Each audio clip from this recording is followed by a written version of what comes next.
With the rapid advancement and rise of modern technology in areas such as production, healthcare, household, transportation, and more, the number of mobile phone users has also increased. This may lead to concerning addiction, where people spend expensive hours in digital space, prioritizing virtual interaction over real-world relationships. Many individuals struggle to disconnect, experiencing anxiety when away from their device. Also, advanced AI had led to widespread addiction. People rely heavily on AI for daily tasks, reducing real-world interaction and forming emotional bonds with artificial beings. While technology offers convenience, it also causes social isolation and mental health concerns. Despite this advancement, family time remains essential for emotional well-being and meaningful connection.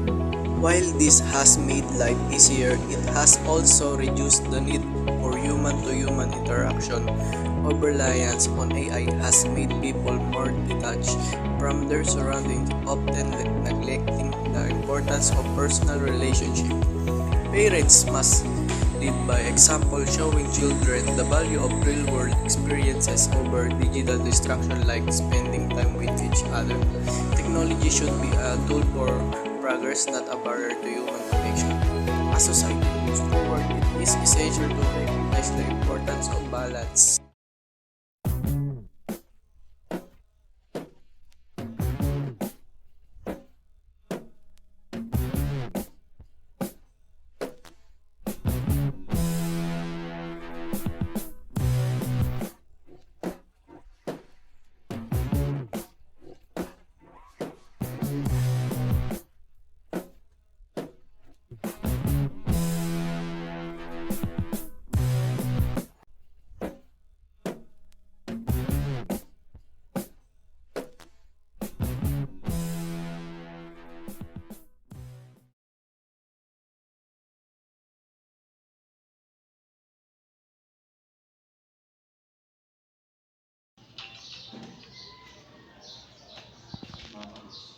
Ay, may pinapagawa si ma'am. Gawin ko na nga to.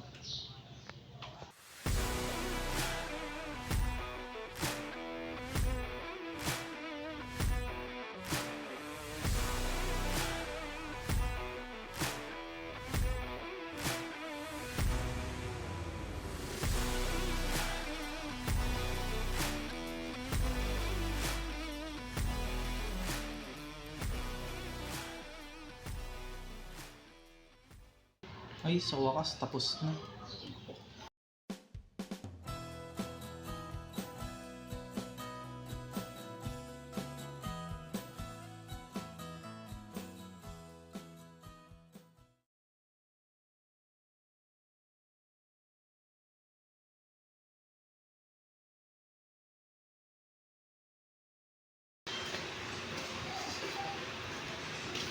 Cha! Sabi mo nga po mo, puro cellphone. Sabi mo nga re. Ano na naman ba yan? Panay cellphone na naman ba kayo? Paano na yung pag-aaral nyo? Di ba kayo titigil? Wala kayong narinig? Panay cellphone kayo? Paano yung pag-aaral nyo? Yan yan, puro ganyan na lang yan. Puro ganyan na atupag. Alam niyo ba, nung kabataan namin, wala kaming ganyan mga gadgets. Hindi ba kayo titigil, mga bata kayo? Panay kayo gadgets. Hindi nyo inaatupag ng pag-aaral nyo. Kami ng kabataan namin, wala kaming ganyan. Puro araw trabaho kami. Kayo ang sarap-sarap ng buhay nyo. Tama ba yun? Sabi mo nga, walang nakikinig sa'yo. Puro cellphone ang inaatupag. Akin lang yung cellphone na yan.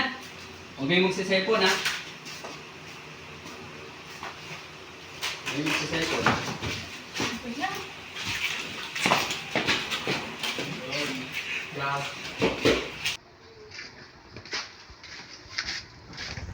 Kainis naman si Lolo. Yung mga cellphone natin. Eh, di ba may isa pa tayo cellphone? Isan mo ba nilagay? Hindi mo. What? Oo nga! Kala yata ni Lolo na isahan niya tayo. Oo nga, mukhang tama sila Lolo at Lola. Wala na kami ng bonding. Makausap mo sila kuya. Uy mga kuya, isip na naman kayo. Hindi nyo ba naisip na tama na naman sila lola at lola? Nagiging pabigat na tayo, wala man lang tayong bonding together. Sa tingin ko, tama nga sila. Oo nga. Tara, lumabas naman tayo. Tumulong tayo sa gawain.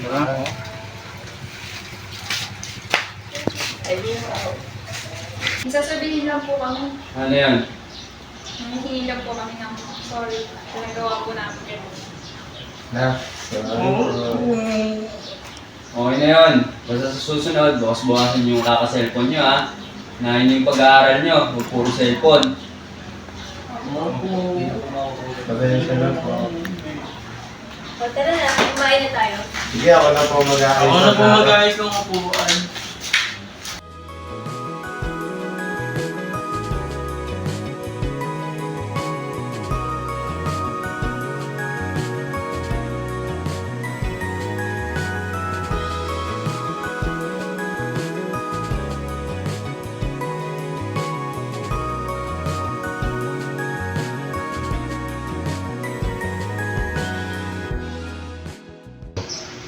O, kamusta yung mga araw niyo mga apo?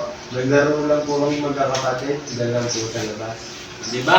Masaya. Pag kayo yung babanding, hindi puro cellphone. Marco.